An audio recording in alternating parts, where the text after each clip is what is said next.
Are you ready for rapid fire, Vince? Let's go, baby. Rapid Okay. fire it up. So, You got some good ones today. all right. I like it. I like that you like him. So, Notre Dame wide receiver Jayden Thomas recently said this about what his time at Notre Dame has been like. Quote, I've had 3 receiver coaches, 2 head coaches, 3 OCs, 2 DCs, 2 special teams coaches. It is what it is. You come to a place like Notre Dame for Notre Dame, it's not just because of a coach, but a culture and family and the brand of football. I wouldn't trade it for anything in the world, end quote. So, what does that say to you? That says what to you, Vince? It says to me that he's got his head screwed on right and that he understands the benefit of a Notre Dame degree. He understands the culture at Notre Dame, and he's the ultimate team player. And look, he's not getting the touches that I'm sure he could get elsewhere if he decided to hit the transfer portal and all of those different things. But he's also come in pretty clutch at times as well. He's had some big catches. He hasn't had a lot, but he's had some big ones. He's had some moments, right? And so I think he just understands like this is the spot. This is where I need to be, and I think that I think he gets it. I think he gets it, which I think is really, really important. And those are the kind of guys that you want at Notre Dame. Those are the kind of guys you want anywhere on a team, right? The guy that they just understand the culture, they get it, and it makes me happy to be a Notre Dame fan when I hear guys like that talk. Well, and just the aspect of like, I think there's so many people who are conditioned to, well, the guy's not playing, so he's going to enter the transfer portal, Right. like is the first response. And obviously he's been like part of the selling point for so many of these guys is that it's Notre Dame and they get what Notre Dame is about. But to me, what stood out is like those first 2 sentences. 3 receivers coaches, 2 head coaches, 3 OCs, 2 DCs, 2 special teams coaches.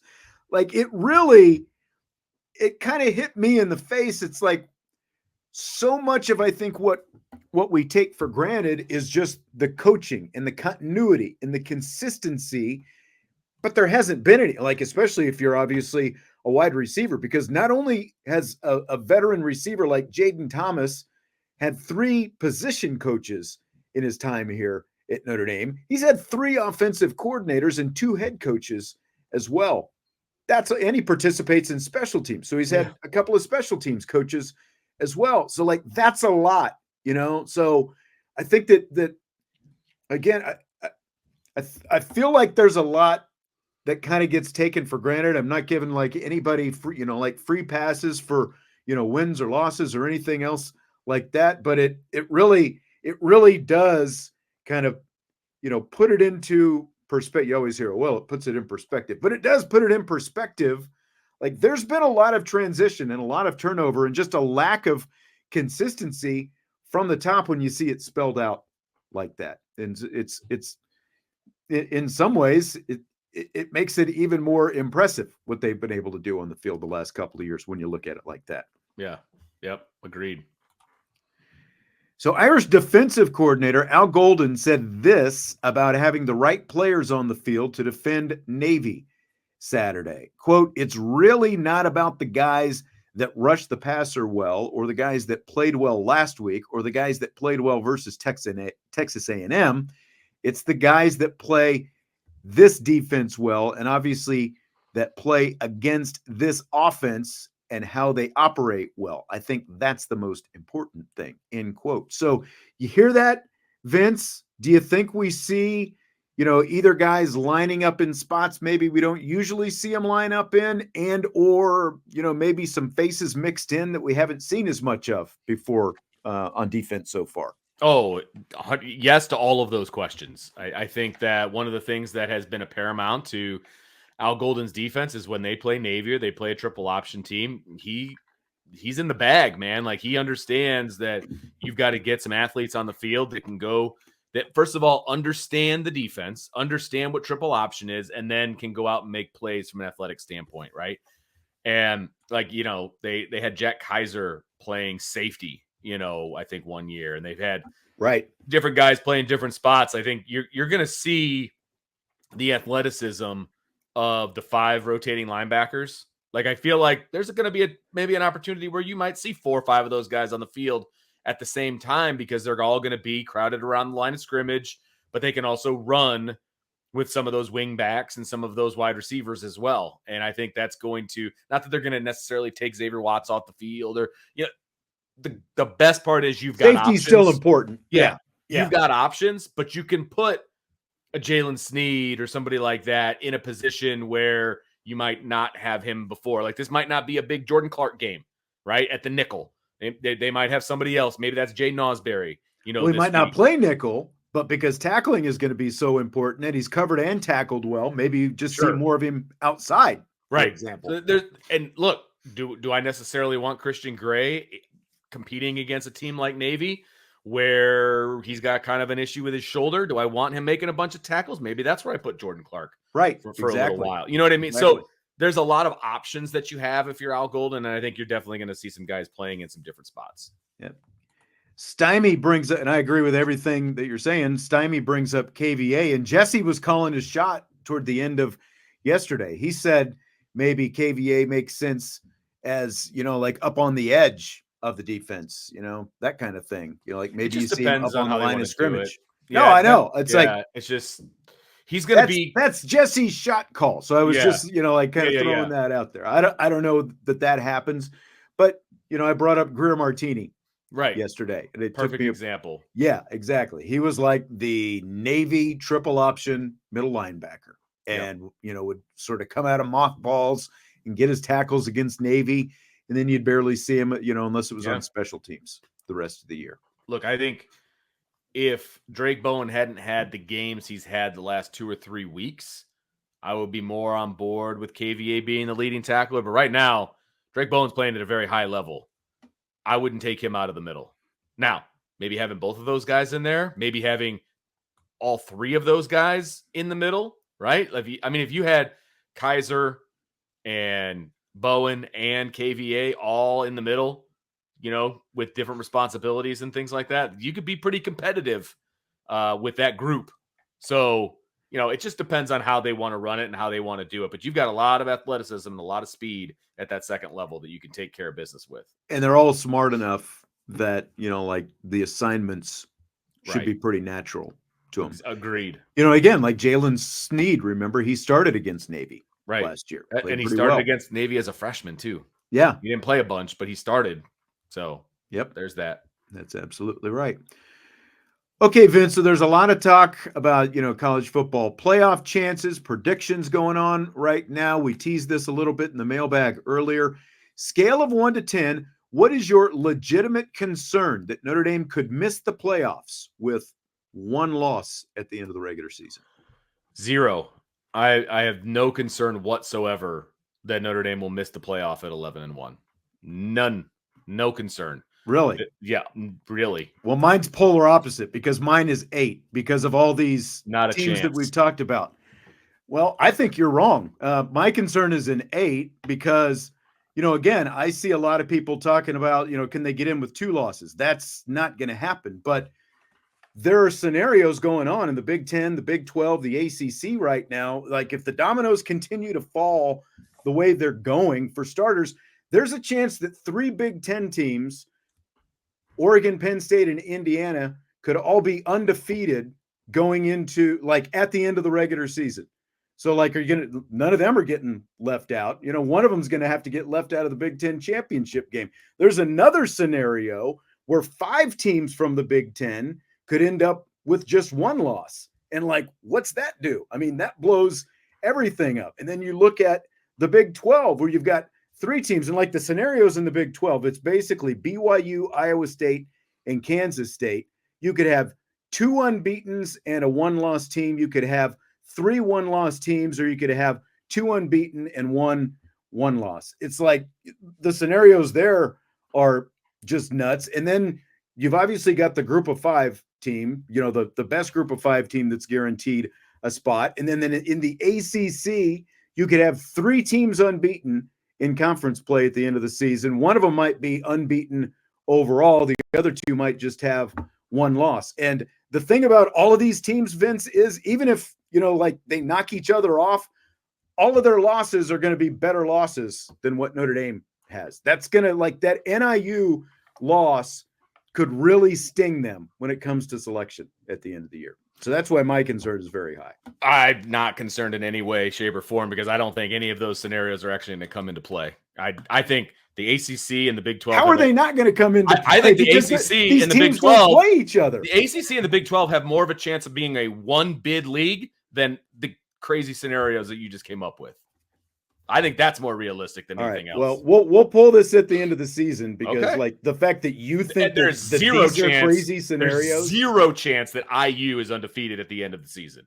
Zero. Yeah, but they might have one loss, and that's to Ohio State. And you think they're going to get? You said that they would have zero losses going into the Big Ten championship. That's no, I said there is a chance. Yeah, but there is also a chance that they are one of 5 teams that would have just one loss, and 5 one-loss Big Ten teams are not getting left out of the playoff. They're all going to get in before Notre Dame because the Big Ten and the SEC, the Big Ten and the SEC, Vince, are basically threatening the future of the college football playoff if they don't get the bids that they want this year. That's like, you can look at it in your myopic Notre Dame way if you want, but I don't think you're right. That's fine, but I also don't think that that's going to happen. Teams are going to every single week we've seen this year. There have been upsets, and there have been teams that have won that aren't supposed to win or whatever. It's just not going to happen. It could. Sure, it could. If there's 5 one-loss teams in the Big Ten after the conference playoff or after the conference championship, if there are 5 one-loss teams, sure, Notre Dame doesn't get in. It's not going to happen. Okay. So we'll see. But it doesn't even have to be 5, though, because if the Big Ten and the SEC each get 4 bids, which is very realistic. Okay, so that's 8. You throw in the group of 5. That's 9. So if the Big 10 and the Big 12 rather and the ACC combine for 3 bids, that's 12 right there. I told you, I think those are going to be one bid leagues. Oh, I know you think they're going to, but one of those 2 conferences is going to get 2 in. I would bet $100 on that right now. Well, I would not bet $100 because I don't have $100. I would bet you $2. Maybe. Maybe. The problem is, again, like, you look at the Big 12 as the example. Iowa State, BYU are both unbeaten right now. I don't think either of them is a great team, but even if they lose, they would, either lose to each other or Kansas State would be involved in there as well. And those are all going to be more quality losses than what Notre Dame can vouch for. That's why it's a concern to me, because no matter, even if, again, even if these teams all lose a game the rest of the way, it's more than likely than not going to be to a ranked team and not a middling MAC team. So do you think the committee is going to weigh who you lost to more or who you beat more? Well, both.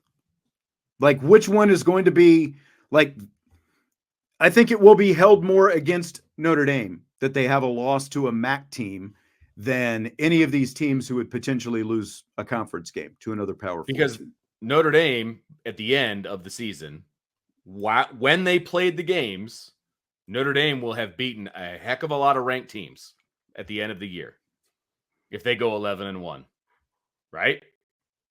But they'll also be disregarded as, group of 5 teams. Because if Texas A&M keeps winning the way they're winning, then Notre Dame's win at Texas A&M is going to be massive, right?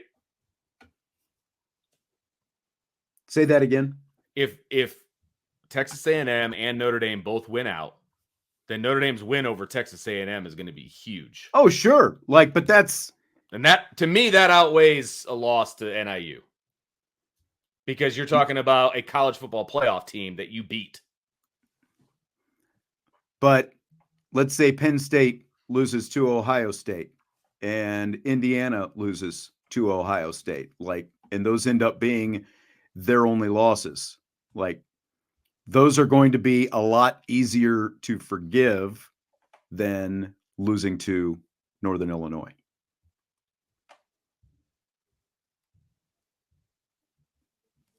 Agreed that a loss to Ohio State is better than a loss to Northern Illinois.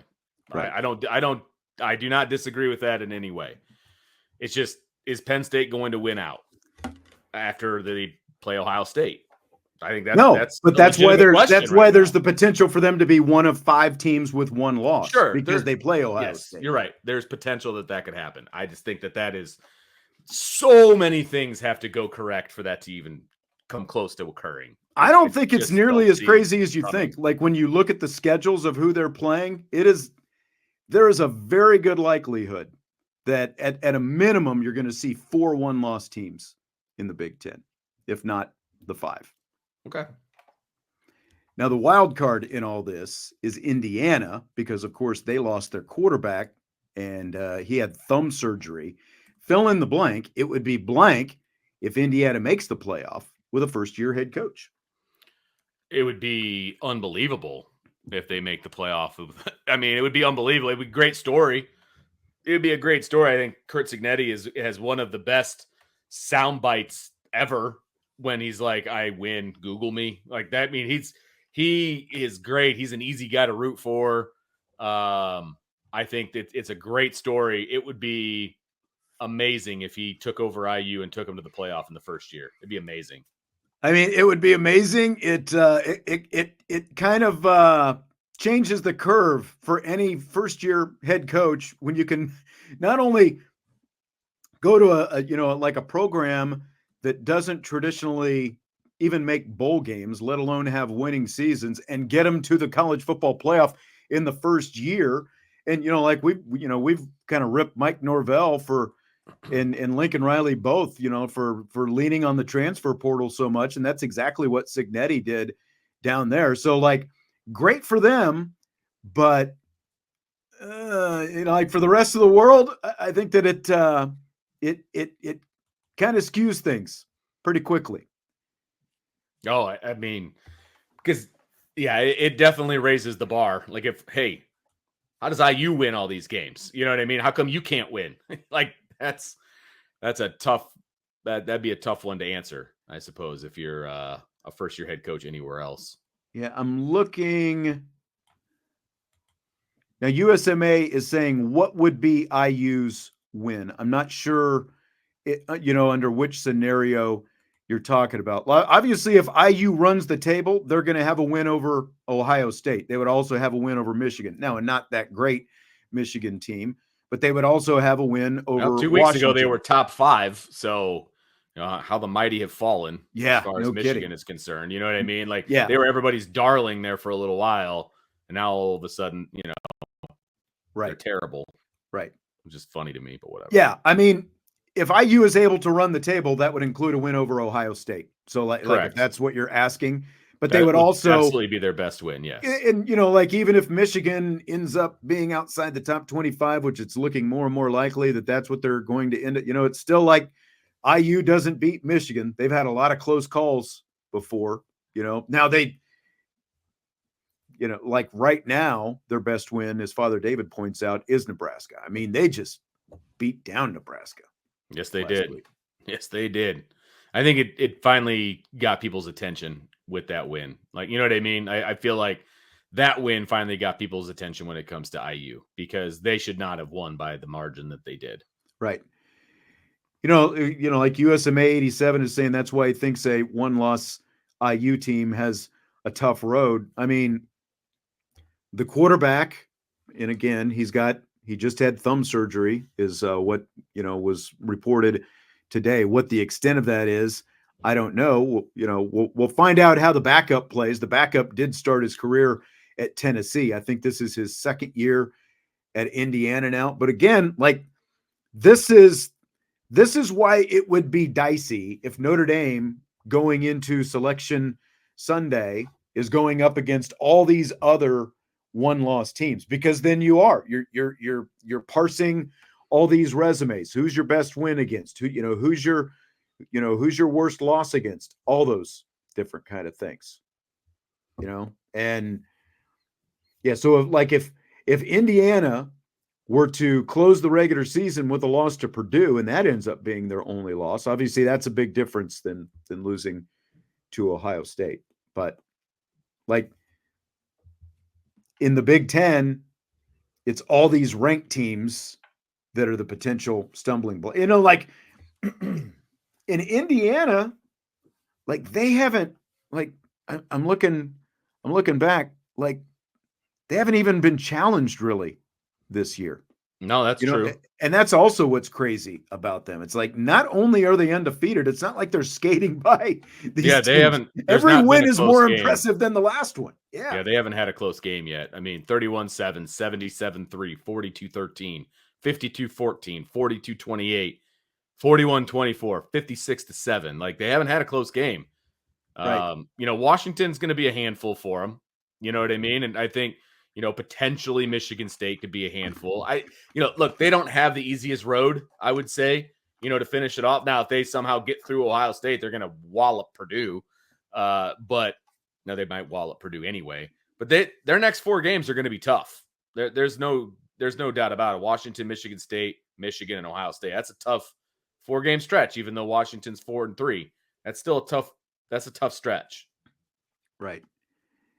So USMA is saying without it, they have no signature win, and unranked Nebraska. Notre Dame beat A&M at Kyle Field. But again, that's going to be, I mean, we're assuming Notre Dame goes in there with 1 loss.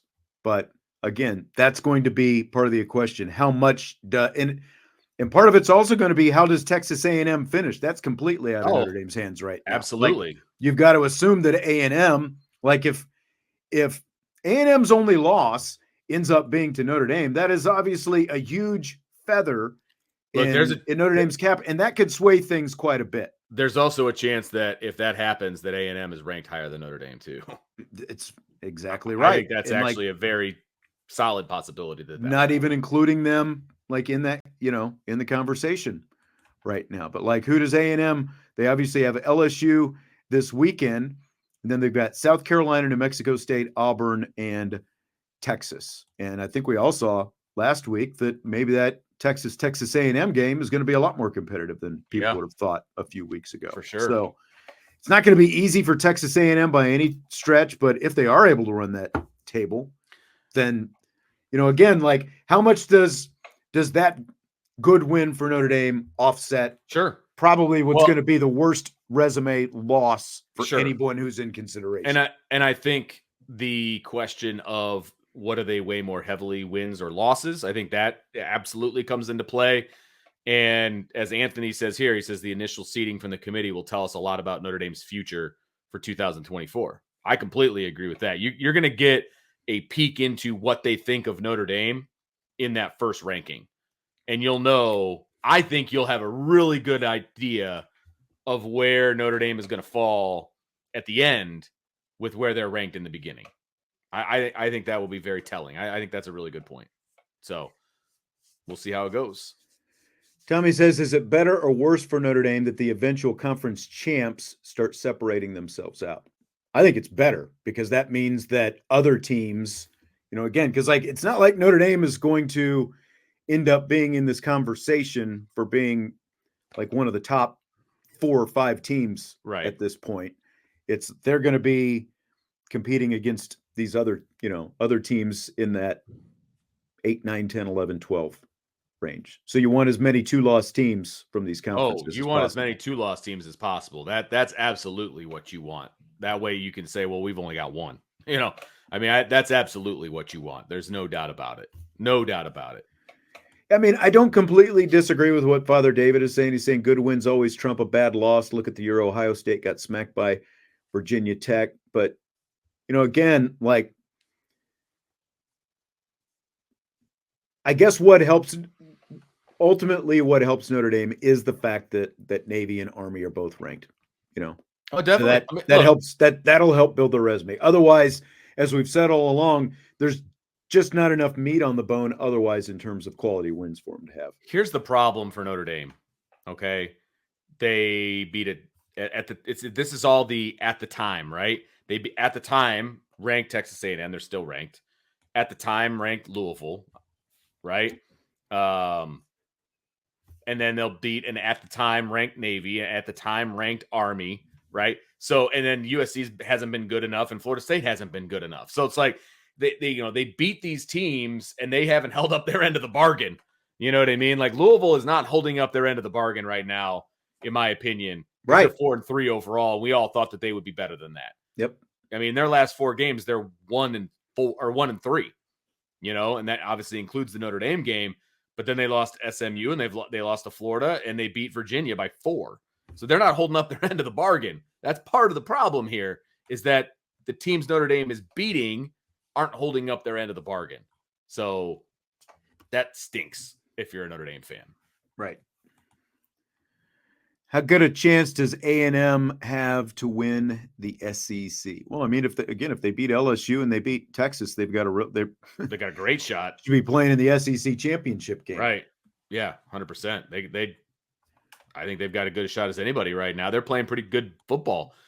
This week will be key. This week will be absolutely key, because is the news that Quinn Ewers is sitting out the rest of the season, is that accurate, or was that just a thing?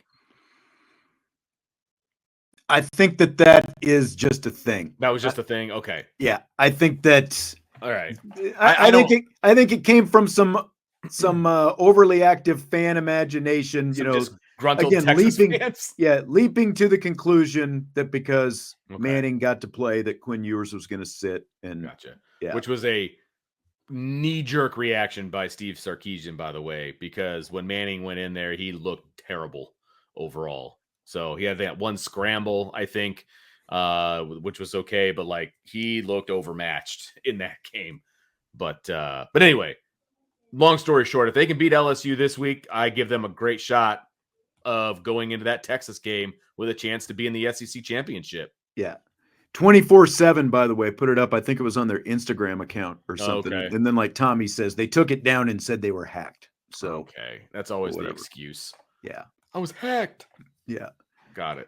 And Josh, obviously, everything that we're talking about as far as Notre Dame concerns is that they beat Navy, because we're talking about them as a one-loss team at the end of the year. It's pending that they beat everybody on the remaining schedule. Again, I'm on record. If they lose another game, I don't think they've got any shot. We're done. We just pack it up. We're done. Show's over. No. Yeah.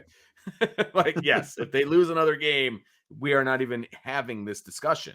Discussion's over. Yes, agreed with that. So, Vince, Jason Kelly says goalposts should be narrowed because kickers are too good in influencing games these days. Do you buy or sell it? It's a huge sell. I don't understand why somebody being good at something means that you got to change the rules. So, I don't know. The quarterbacks are too good right now. I guess we got to give them a volleyball to throw instead of a football. Like, that makes I don't know. That doesn't make sense to me. He was a center, right? Well, sorry, Jason, you are too good at your position.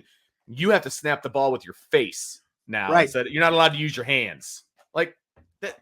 No. I noticed that brotherly shove doesn't work as well in Philly without Kelsey in the middle of that offensive line, by the way. I don't know if you've seen any Eagles games since then, but yeah, like it's just like, come on, Jason, just stick to something different. I don't know if you remember this idea I floated out a while back. Like, if the kickers are really this good, then my idea is do one of two things.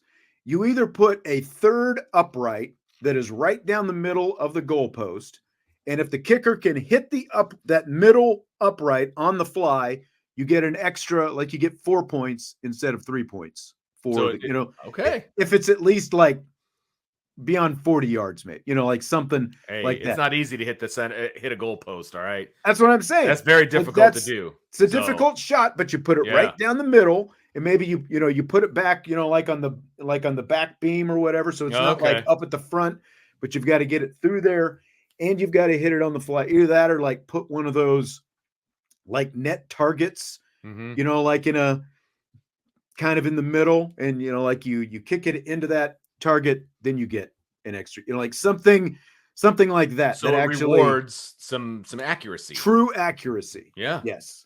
I like that. I actually don't mind that. It would look weird to see a pole down the middle, but I like where your head's at. I do. I like where your head's at. Like, if they're really that good, then challenge them a little bit. Because look, he's not wrong in the fact that these kickers have crazy strong legs, like what they call in the industry the big ball, right? I mean, some of these kids can just boot the snot out of the football, right? And it's showing itself in college and in the pros with how far away these guys are able to kick the football. Like, there's no doubt about that.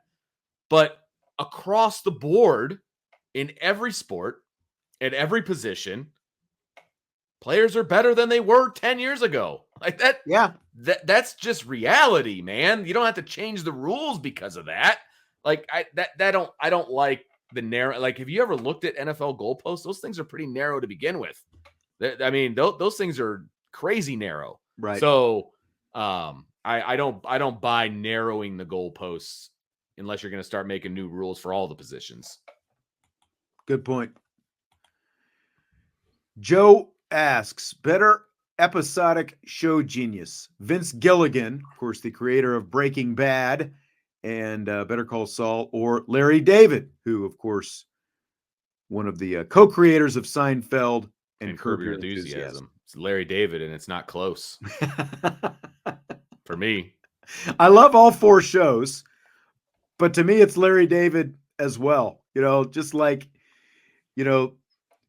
George was, Costanza was obviously his avatar in Seinfeld, and he did it so well. But, like, part of also what made Larry so great was not just the fact that, like, he can make you feel so uncomfortable watching either him or George in these different situations, but the multiple storylines that they've got going on within each episode.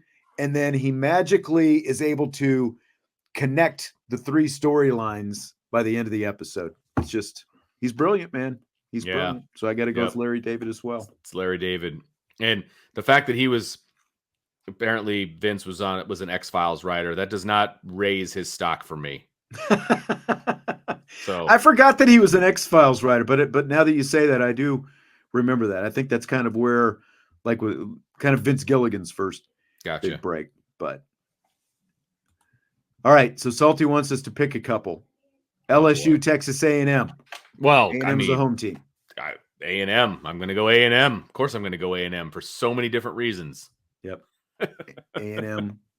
I have not been that impressed with what I've seen of Nussmeier this year. Yeah, agreed.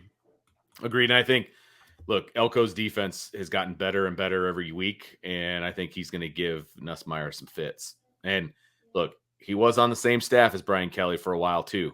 So I think that could work in Elko's advantage. True. Very true. Michigan or Michigan State?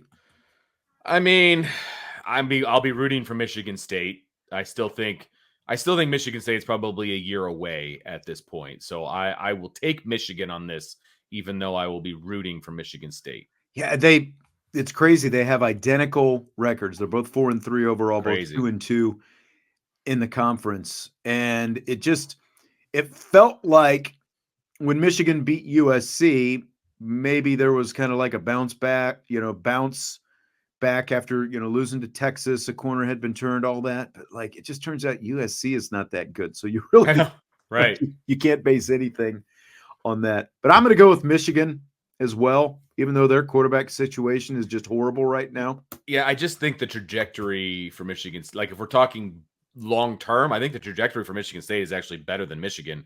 I like their coaching staff better. I like what they're doing in the recruiting trail and the transfer portal and all that. I like Michigan State better in the long run.